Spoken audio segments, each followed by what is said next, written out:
আসসালামু আলাইকুম। কি অবস্থা বন্ধুরা? কেমন আছেন? আশা করি ভালো আছেন। আলহামদুলিল্লাহ আমি ভালো আছি। আজকে ভিডিওটা খুব ইন্টারেস্ট, সবাই ভিডিওটা দেখবেন শেষ পর্যন্ত সকাল ৭:০০ দিয়ে রেডি গেছি, সন্ধ্যা ৭:০০ দিকে আইছি। এই আইছে আমাদের প্রবাস জীবন, আইসা রান্না-বান্না শুরু করছি। আর কি করবো ভাই, প্রবাস এদিকে আর বন্ধু বাগিনা অনেকে আছে আর ফোন দিয়ে কইছে, "বন্ধু আর একটা বিষয় তুই প্রবাসে অনেক সুখ আছে।" আরে বন্ধু তোর উদ্দেশ্যে আর ভিডিওটা তুই বেটা দেশের থাইকা আরে শুধু ফোন দেস।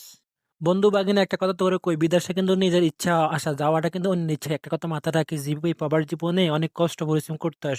এই প্রবাস জীবন সবার, প্রতিটা মানুষের স্বপ্ন পূরণ হয় না। আসলে সবাই স্বপ্ন নিয়ে আসে কিন্তু সবার পূরণ হয়। এই প্রবাস জীবনের গল্প শুনলে বন্ধু বাগিনা তোরা একটা বিদেশ আসিস না। বিশ্বাস করে একদিন ২৪ থেকে ৮০ রেডি করছি। মানে ২৪ ঘন্টা দিন রাত্রে ২৪ ঘন্টা। আমার প্রবাস জীবনে এত কষ্ট পরিশ্রম করার পরে আর ৭ টা বছর ধরে প্রবাসে আছি রে ভাই। বিদেশটা এত সহজ না। তো আমি সাজেস্ট করব যারা প্রবাসে আসতে চান সৌদি আরবে, ভাই বর্তমানে সৌদির অবস্থা খুব খারাপ। বর্তমানে আসবেন না। প্লিজ আপনাদের কাছে রিকোয়েস্ট করব, আপনারা দেশে একটা কিছু করে খান, সবচাইতে ভালো হবে। বর্তমানে সৌদির অবস্থা তেমন ভালো না। আপনাদেরকে সবসময় আমি সাজেস্ট করি, সবসময় বলি যে একটা কথা, আপনারা যে ৬ লাখ টাকা, ৪ লাখ টাকা, ৫ লাখ টাকা খরচ করে প্রবাসে আসবেন, সেই ৬ লাখ টাকা দেশে একটা ইনভেস্ট করেন।